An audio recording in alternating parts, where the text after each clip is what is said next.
ଜାଣିଛନ୍ତି ସାଙ୍ଗମାନେ, ଏମିତି କିଛି କଥା ଥାଏ, କହି ହୁଏ ନା କି ନ କହି ହେଲେ ବି ରହି ହୁଏ ନା। ଆଉ ମୁଁ ବି ବେଳେବେଳେ ଭାବୁଛି ଯେ ସୋସିଆଲ ମିଡ଼ିଆରେ ସବୁ କଥା ତ କହିବା ଠିକ୍ ନୁହେଁ। ନିଜର ପର୍ସନାଲ୍ ପ୍ରୋବ୍ଲେମ୍ କାହାକୁ କ'ଣ କହିବା, ତ ସେମିତି କିଛି ଘଟଣା ତ ଏଇ କିଛି ଦିନ ହେବ ବହୁତ ଟେନସନ୍ରେ ରହୁଛି। ଆଉ ଯାହା ଫଳରେ ବି ନିଜକୁ ଭଲ ଲାଗୁନି। ଯାହାଫଳରେ ଦେଖନ୍ତୁ, ମୁଁ ଏକାକି ଏଇଠି ଟ୍ରେନ୍ ଲାଇନ୍ ସାଇଡ଼୍ରେ ଆସିକି ଭିଡ଼ିଓ ବନାଉଛି। ଭିଡ଼ିଓ କ'ଣ ବନାଉଛି, ମୋର କଥା ଗୁଡ଼ାକୁ ସେୟାର କରୁଛି ଆପଣଙ୍କ ସାଙ୍ଗରେ। ଆଉ କହିଲି ତା ପୂର୍ବରୁ, କିଛି ସମୟ ପୂର୍ବରୁ କହୁଥିଲି ନା ଏବେ, ଯେ କିଛି କଥା ଅଛି କହି ହୁଏ ନା, ନ କହି ହେଲେ ବି ରହି ହୁଏ ନା। ସେମିତି କିଛି ଚାଲିଛି ପ୍ରୋବ୍ଲେମ୍ ମୋ ସାଙ୍ଗରେ, ଯାହାଫଳରେ ମୁଁ କହିପାରୁନି କି ସହି ବି ପାରୁନି। ସେଇଥିପାଇଁ ଏକା ଏକା ଆସିକି ଇଆଡ଼େ ବୁଲୁଛି। ଆଉ କ'ଣ କରିବି, ଏମିତି ଥାଏ ସାଙ୍ଗମାନେ। ଆପଣମାନେ ଜାଣିଥିବେ, ଯେତେବେଳେ ତୁମେ ଠିକ୍ ଠାକ୍ରେ ଥିବ ନା, ତୁମ ସାଙ୍ଗରେ ସମସ୍ତେ ଥିବେ। ମାନେ ତୁମ ସାଙ୍ଗସାଥି ହୁଅନ୍ତୁ କି ତୁମ ଭାଇ ବନ୍ଧୁ ହୁଅନ୍ତୁ, ତୁମ ରିଲେସନ୍ ଯେଉଁମାନେ ସବୁ ଅଛନ୍ତି ତୁମ ସାଙ୍ଗେ ଜଡ଼ିତ, ସେମାନେ ତୁମ ସାଙ୍ଗେ ଠିକ୍ ଥିବେ। ଯେତେବେଳେ ତୁମେ ଟିକେ ଡାଉନ୍ ମାରିବ ନା, ସେତେବେଳେ ଭାବି ନେବ ତୁମ ସାଙ୍ଗରେ କେହି ନାହାନ୍ତି ବୋଲି। ତୁମକୁ ମାନେ ସାଥ୍ ଦେଲା ଭଳିଆ କେହି ନଥିବେ ତୁମ ସାଙ୍ଗରେ। ସେମିତି କିଛି ପ୍ରୋବ୍ଲେମ୍ ଫେସ୍ କରିବାକୁ ପଡ଼େ ସମସ୍ତଙ୍କୁ, ମୋତେ ବୋଲି ନୁହେଁ, ସମସ୍ତଙ୍କୁ। ଦେଖନ୍ତୁ, ତ ମୁଁ ଏଇ 8ରୁ 10 ଦିନ ହେବ ବହୁତ ଟେନସନ୍ରେ ରହୁଛି। କିନ୍ତୁ କ'ଣ କରାଯିବ, ଭଲ ଲାଗୁନି। ଏକା ଆସିକି ଏଇ ଟ୍ରେନ୍ ଲାଇନ୍ ସାଇଡ଼୍ରେ କେତେବେଳେ କେମିତି ଠିଆ ହେଉଛି, ନହେଲେ ଏକା ଏକା ରହୁଛି, ରୁମ୍ରେ ନହେଲେ ଯାଇକି ରହୁଛି। ଆଉ ଏଇ ତ ସବୁ ସମସ୍ୟା, ଆଉ କିଛି ନାହିଁ। ବହୁତ ମୁଣ୍ଡରେ ଚିନ୍ତା ଧରିକି ବୁଲୁଛି। ଦେଖନ୍ତୁ, ଏଇଠି ଟ୍ରେନ୍ ଲାଇନ୍ ଏଇଟା। ମୁଁ ଏମିତି ଆସି ବୁଲୁଥିଲି, ମୁଁ କହିଲି ଯାଉଛି ଆଉ କ'ଣ କରିବି। ଏମିତି ଏବେ ବିଲରେ ମୁଗ ସବୁ ପଡ଼ିଛି, ଆସିଲି। ମୁଁ କହିଲି ଦେଖେ ମୁଗ ଫୁଗ କେଉଁ ଯାଏଁ ଗଲାଣି, ଛୋଟ ଛୋଟ ଗଛ ହେଲାଣି ମୁଗର। ଆପଣମାନେ ସମସ୍ତେ ଜାଣିଥିବେ, ଏଇଟା ହେଉଛି କଳିଯୁଗ। କଳିଯୁଗରେ ରକ୍ତ ସମ୍ପର୍କ ରକ୍ତର ହେଉନି, ନିଜ ରକ୍ତର ସମ୍ପର୍କ ନିଜର ହେଉନି। ଆଉ ଅନ୍ୟମାନେ କିଏ? ଯଦି ତୁମେ ଦୁଃଖରେ ଅଛ, କାନ୍ଦୁଛ ନା, ତମ ଲୁହକୁ ତୁମେ ଓଠରେ ପିଇ ନିଅ, ନହେଲେ ନିଜ ହାତରେ ଲୁହଟାକୁ ନିଜେ ପୋଛି ନିଅ। ଅନ୍ୟର ଯଦି ସାହାରା ନେବ ନା ଲୁହ ପୋଛିବା ପାଇଁ, ସେ ପ୍ରଥମେ ତମ ସାଙ୍ଗରେ ଆଜ୍ଞା ସଉଦା କରିବ। ଏଇଟା କଳିଯୁଗ, ଆପଣମାନେ ସମସ୍ତେ ଜାଣିଥିବେ।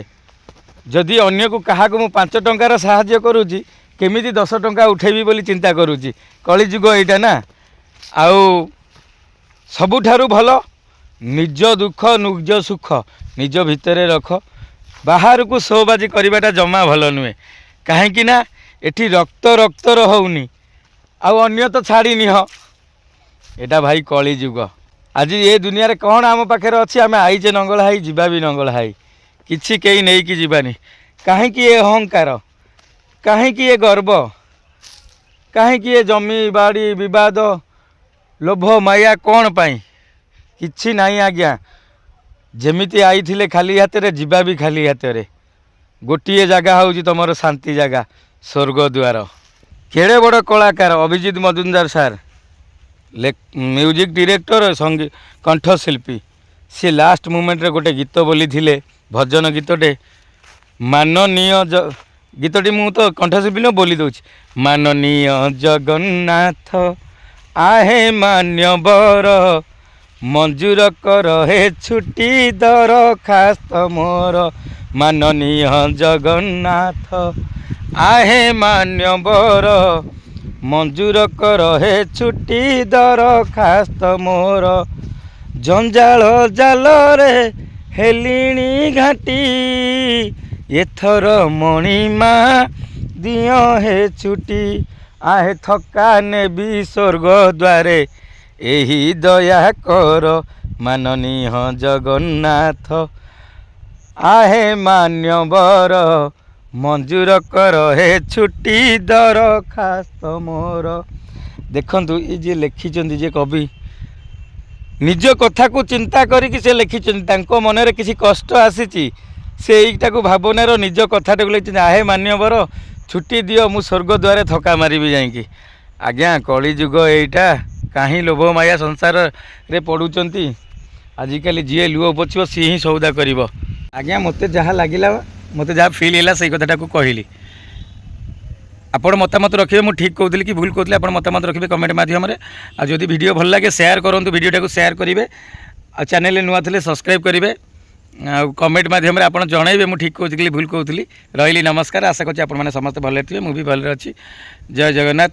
ଭଲରେ ମାନେ ଆପଣମାନଙ୍କୁ ବୁଝେଇଲି ଆଉ ଯେତିକି ଭଲରେ ଅଛି ଭଗବାନ ଯେତିକି ରଖିଛନ୍ତି ଆପଣମାନଙ୍କ ଆଶୀର୍ବାଦ, ଆପଣମାନଙ୍କ ଭଲ ପାଇବା ଭଗବାନଙ୍କ ଦୟାରୁ ଠିକ୍ ଠାକ୍ ଚାଲିଛି।